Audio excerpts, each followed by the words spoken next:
பச்சையம்மன் ஜோதிட நண்பர்களுக்கு அனைவருக்கும் வணக்கம். இன்று நாம் காணவிருக்கும் பதிவு 2026 ஆங்கில புத்தாண்டு ராசி பலன்கள். அதன் வரிசையில் இன்று நாம் கன்னி ராசியை பற்றி பார்ப்போம். கன்னி ராசிக்கு இந்த 2026 சமமாகவே செல்லும். தொழில லாபம் அதிகரிக்கும்.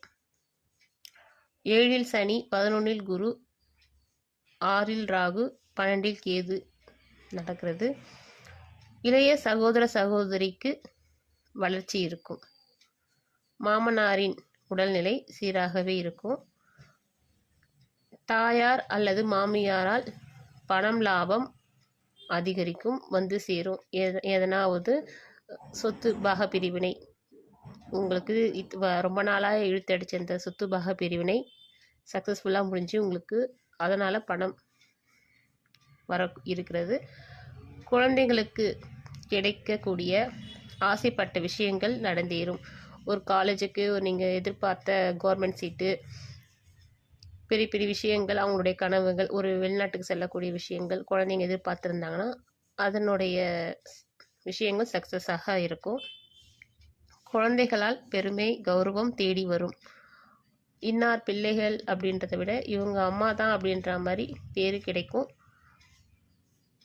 எந்த வயசாக இருந்தாலும் பரவாயில்ல, ஒரு 5 வயசு குழந்தையிலேருந்து 50 வயசு பையன் வரைக்கும், பொண்ணு வரைக்கும் அவங்களால உங்களுக்கு பெருமைகள் தேடி வர வாய்ப்பு இருக்குது. குலதெய்வத்தால் உங்களுக்கு அனுகூலம் சிறப்பாக இருக்குது. குரு 9ஆம் பார்வையாக 7ஆம் இடத்தை பார்க்கிறது. 7இல் உள்ள சனி ராசியை பார்க்கிறது.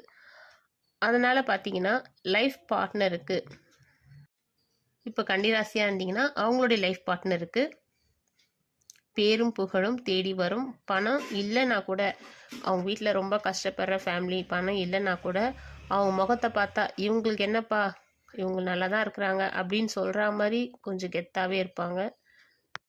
ஆனால் இந்த கன்னிராசினர் பார்த்திங்கன்னா முதிர்ந்த தோற்றத்துடனே காண்பார்கள்.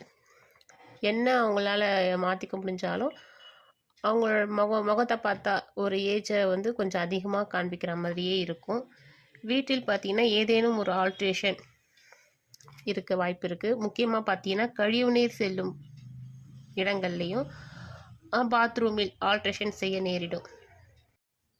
கழிவுநீர் அடைப்பு, பாத்ரூமில் குழா சரி செய்யறது, குழா உடையிறது, எதனா ஒரு சின்ன செலவு அடிக்கடியே உங்களுக்கு வரும். ஒரு வாட்டி பண்ணாலும் பரவாயில்ல, அடிக்கடி ஏதோ ஒரு செலவு வந்து சேர்ந்துட்டே இருக்கும். தந்தையின் பேச்சில் அலட்சியம் வேண்டாம். தந்தையுடன் வீண் வாதம் செய்யாதீர்கள். தந்தையின் பேச்சை மதியுங்கள். தந்தைக்கு பார்த்தீங்கன்னா